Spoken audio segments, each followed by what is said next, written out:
Good morning, everyone. Dr. Hall back with you again. So today I wanted to talk really quickly about Socratic seminars, Paideia seminars, actually not the Socratic.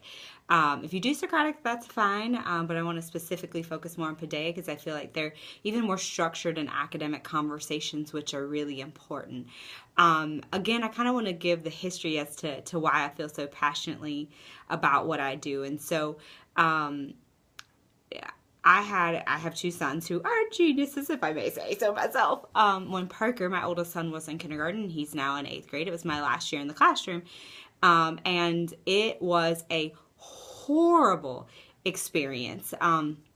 He was in partial immersion, half the day in Spanish, half the day with a Spanish-speaking teacher, veteran teacher, amazing math and science, and then in the ELA social studies classroom, a first-year teacher who beyond struggled. It's hard enough being a first-year teacher in kindergarten doing partial immersion. It's almost near impossible. And so she very much struggled with boys, especially boys with energy. And within 2 weeks, when my brilliant child, who I know is a genius, is coming home and he hates school, tells me he's not going to be the star student because he's in the caboose, I was devastated. Everything I had done for 5 years was undone within 2 weeks. I would spend time in the summers doing science projects. Okay, let's do this baking soda and vinegar and ooh, volcano. This is what school's gonna be like. Let's make ice cream. Okay, put the milk in the bag with this and put the ice on the outside and salt. And we made ice cream, in bags in the summer. Like, I was like, this is what it's gonna be about. Learning is great. And then he gets to school and he's like, you lied to me. And he thought he was stupid. The teacher's telling me he couldn't read. And I'm like, what? But that's what happens when we don't engage students and when we make students feel like we don't like them. That's so unfair to them. And so, of course, I advocated for my son and advocated hard. But I realized very quickly that schools aren't made for boys. They're not made for them. They're not made for their energy. And I was like, I will not be that teacher. And so I made it my mission that year, especially to work on engagement. And truly assessing kids and loving them and making sure that they left me just better people as well. And so, and if you know the story of my son, so shout out to those teachers, great Clover teachers, great Williams Memorial teachers. You did an amazing job with my children. And so Duke Tip kids in the 94th percentile for ACT Aspire, always exemplary on their SE Ready, SE Pass. You did it. You blew it up. So I'm proud of you. Thank you. But it took me being an advocate. And what happens with Johnny in the classroom who doesn't have that advocate at home? And so that's why we have to treat every kid like they're our own. And so one of the things that I did was I really used my resources within my building. And so at White Knoll, we had literacy coaches. Shout out again to Libby Robertson and Paula Miller, phenomenal literacy coaches, Patty Tucker, great technology integration specialist. So as associates teacher, I felt like debate definitely had a place in that classroom. However, you just don't want kids sitting there and arguing from their beliefs that are already based from home with no true academic knowledge. And so that's ridiculous and a waste of time. And so I went to Libby and said, listen, I want to have debate, but I don't know, how can I involve literacy? And, so she said, oh, there's this great thing called Paideia Seminars. I've got a little bit of extra funding. Let me send you to Chapel Hill and you can get trained on that. And I did. And let me tell you, it was amazing. And so what do you do with a Paideia seminar? Well, you find usually a difficult text, one the kids are going to struggle with. And let me say this, if you go to the Paideia Institute, there are tons already formatted, and the seminars are there, the pre-seminar, the post-seminar, all of that is there for you, the readings. Because it is very intense. I would not recommend doing these weekly. I usually try to make sure I did a Paideia seminar about once every 9 weeks, because it's a very... It's a long process if you're doing it yourself and making the Paideia seminar yourself. But like I said, there are already a bunch out there. And so let me say this. So when I first did it, Livy, who was great, always was a good coach and would come in and help to make me better. And so she'd say, it's not going to go right the first time. And so it was okay the first couple times. There was one Paideia seminar with my AP psychology kids that I was like, that's it. I'm never doing these again, because the kids had all went in a direction I really didn't want them to go. They all ended up agreeing at the end of the seminar, and that wasn't my purpose. And it actually was on nature and nurture, nature versus nurture, and the concept. And so anyways, so that day, a student, and here's the other thing, when I've always evaluated teachers in any district, and whenever we've gotten feedback from advanced ed and all that kind of stuff, what's interesting is usually the area that teachers score the lowest in is making things relevant and real world to students. As you can tell, that is how I taught. That's why if you listen to my videos, I'm giving you as teachers lots of examples from my real world, because I want you to make a connection to it. I want it to be real. I don't want you to think I've sat and got it from some book and I'm trying to sell it to you now. Like, you have to see the relevance in what we're doing.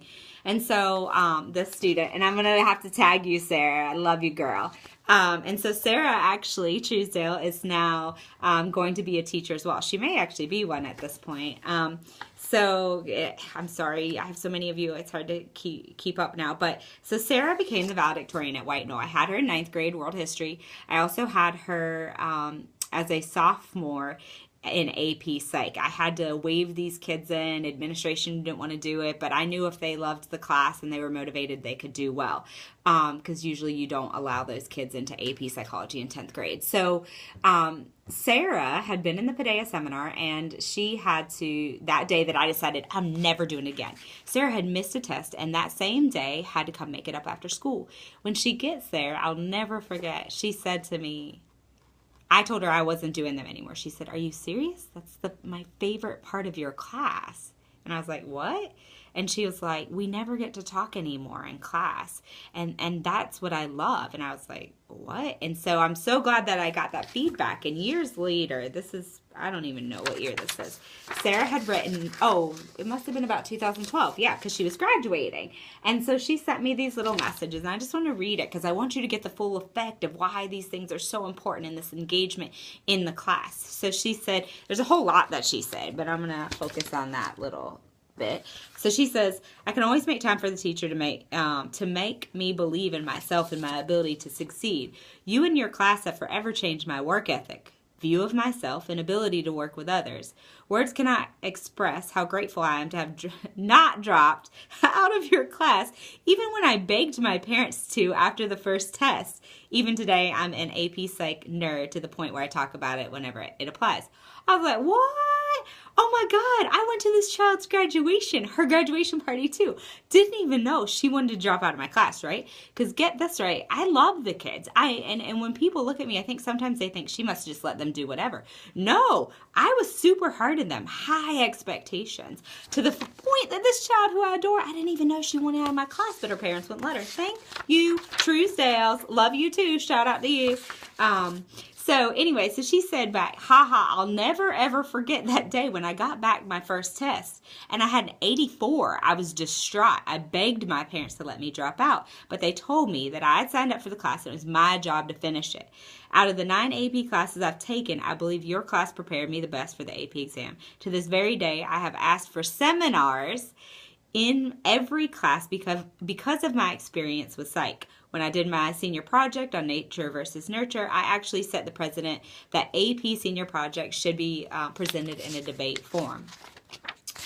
Continuing again with seminars, if it helps, seminars for me gave me a chance to see what others find important that I may have skipped over unintentionally. If I were listening to a lecture or studying on my own, it's very easy for me to focus on one aspect of a lesson and then miss out on vital information when through a seminar all the key points are thrown out to be elaborated on. Plus, I remember scenes and things people say far better than I do from a textbook, right? I think that's all I highlighted. So I was like, wow, oh my gosh. So the seminars did what they were supposed to do. So I want to share with you how important things like this are for our students. And again, giving them that opportunity to have voice, but very, very much scaffolding them. So like I said, a Paideia seminar is more structured than a Socratic seminar. Again, a very difficult text. So what I would do, I'm gonna send these to you guys in a folder so you can use them as well. And so I would pick a text that was more difficult, usually controversial as well, because you want to pique their interest. Usually a page, maybe two. And I would have questions already to get their thinking started, because I want them to be able to all participate in the Paideia seminar. You do not want it to be led by one student. And so, and as they read the text, I also tried to employ literacy strategies. So I just had this simple ways to hold your thinking. So question where there's a question mark where there's question, asterisk, points that need to be discussed, circle vocabulary that is difficult, underline things you don't understand, MI for the main idea. And so again, just to support those English teachers as well. If you're making your own Paideia seminar, and so you can see you have the pre-seminar, you will have a coaching, skills you want the students to master, because Paideias are bigger than just questions about the text. You want them to also develop skills. To me, it's like, I think most of you know my little boys do social. I don't have my boys do social to learn how to dance. There's a networking piece. They're forced to walk around in middle school and talk to little girls, which is very uncomfortable for them. So, but that's a skill I want them to learn, because as an adult, I want them to be able to walk into places they don't know people and to be able to start a conversation. Very, very important in the real world. So again, they would have the pre-seminar with questions they would complete prior. When we started the seminar, I have the script. I didn't make this. This is from Paideia Institute. Again, I'll send this to you. It's also on theirs. But it tells you a Paideia seminar is a collaborative, intellectual dialogue about a text facilitated with open-ended questions.